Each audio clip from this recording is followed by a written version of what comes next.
Hey guys, Assalamualaikum. Myself Adnan Hussain and welcome to my new blog. Guys, আশা করি আপনারা সবাই ভালো আছেন। আজকে আমি যে বিষয়টি নিয়ে ব্লগ করছি সেটি টাইটেল এবং থাম্বনেল দেখে বুঝে গিয়েছেন।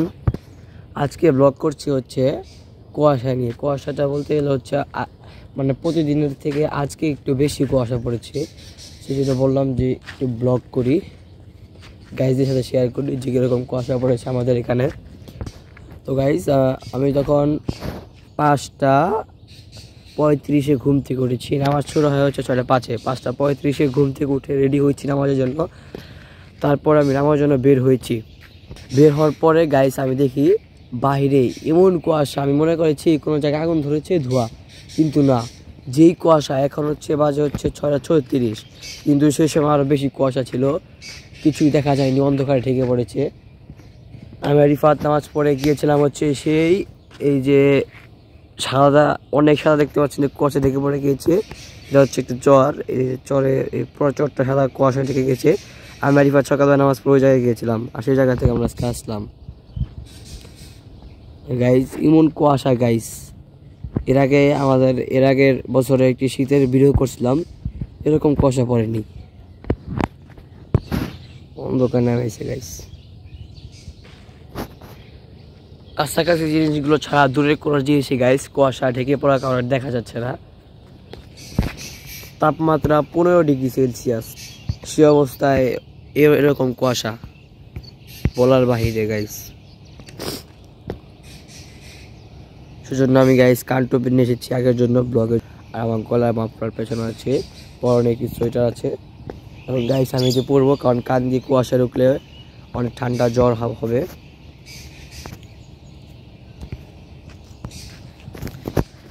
গাইজ আমি ইফাতকে মেসেজটা নক দিয়েছিলাম যে তুমি বাইরে আসো, একটু ব্লগ করছি কুয়াশার মধ্যে।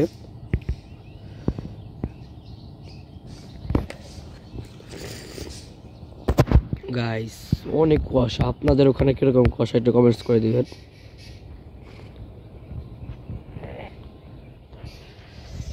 কারণ গাইজ আমি একটু সামনে যে আপনাদের দেখাচ্ছি, এটা গাইজ আমাদের বাড়ি থেকে এর মধ্যে রাস্তা, আর এই দেখুন গাইজ কুয়াশা।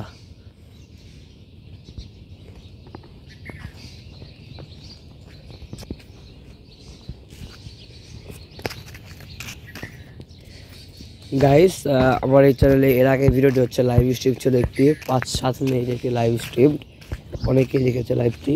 যারা দেখেনি প্লিজ লাইভটি দেখবেন। আর গাইজ যারা নতুন দর্শক আমার এই ব্লগটি দেখছে, প্লিজ সাবস্ক্রাইব করে দিবেন। আর এখন থেকে আমার এই চ্যানেলে প্রতিনিয়ত শর্টস ছাড়া হবে। শর্টস ভিডিও বলতে শখের ভিডিও, অনেক দিন ছাড়ছি না। আগে আমার এই চ্যানেলে শর্টস ভিডিও চলতো, যে কারণে সাবস্ক্রাইব অনেক বাড়তো, কিন্তু বর্তমানে শর্টস ভিডিও না ছাড়াই সাবস্ক্রাইবের সংখ্যা একবারে কমে গিয়েছে গাইজ। মানুষজন গাইজ কুয়াশার মধ্যেই রয়েছে, সামনে কোনো কিছু আছে নাকি নাই কিছু ভালোভাবে দেখা যাচ্ছে না। আর ভালোভাবে দেখাইতে পারতাম, কিন্তু অনেক কষ্ট করতে ওইটাও যেতে হবে। আর সকাল সকাল চরে যাওয়াটা যে কষ্টকর গাইজ, পাটি পিছলা হয়ে থাকে, পা পিছলে পড়ে যাওয়ার সম্ভাবনা বেশি থাকে চরে এখনকার। আর গাইজ এরপরে ব্লগটি হবে সরিষা ফুল নিয়ে। গাইজ আমাদের সামনে যে চরটি দেখছেন তোরাক চর, সেই চরে অধিকাংশ শত শত বিঘা, শুধু যতদূর চোখ যায় শুধুমাত্র সরিষা ফুল চাষ করা হয়েছে বা সরিষা চাষ করা হয়েছে। নেক্সটের ব্লগে গাইজ আমরা সেই সরিষা ফুল নিয়ে ব্লগ করবো, আমি আর রিফাত। তো গাইজ আপনারা প্লিজ সেই ব্লগের জন্য অপেক্ষা করবেন, এবং যারা সাবস্ক্রাইব করেননি প্লিজ সাবস্ক্রাইব করে পাশে থাকা বেল আইকনটি বাজিয়ে রাখবেন, যাতে আমাদের সেই ব্লগটি দেখতে পারেন, সরিষা ফুলের ব্লগ। তো গাইজ বেশি কথা আজকে এই পর্যন্তই, একটি সংক্ষেপ ব্লগে আপনাদের সবাইকে স্বাগতম জানিয়ে সমাপ্তি জানিয়ে আজকে শেষ করছি আমার এই শর্টস একটি ব্লগ। সবাই ভালো থাকবেন, সুস্থ থাকবেন, এবং আমার প্রতিনিয়ত ব্লগ ছাড়া হবে। শীতের মধ্যে শীত আর কয় মাস থাকবে, 1-2 মাস, তাও চলে যাবে। এই সরিষা ফুলের ব্লগটিও হবে 10-12 মিনিট, একটি অনেক বড় একটি ব্লগ হবে। তো গাইস সেই পর্যন্ত ভালো থাকুন, এবং প্লিজ আমার সেই ব্লগটি দেখবেন। তো সেই পর্যন্ত ভালো থাকুন, সুস্থ থাকুন, টাটা, খোদা হাফেজ।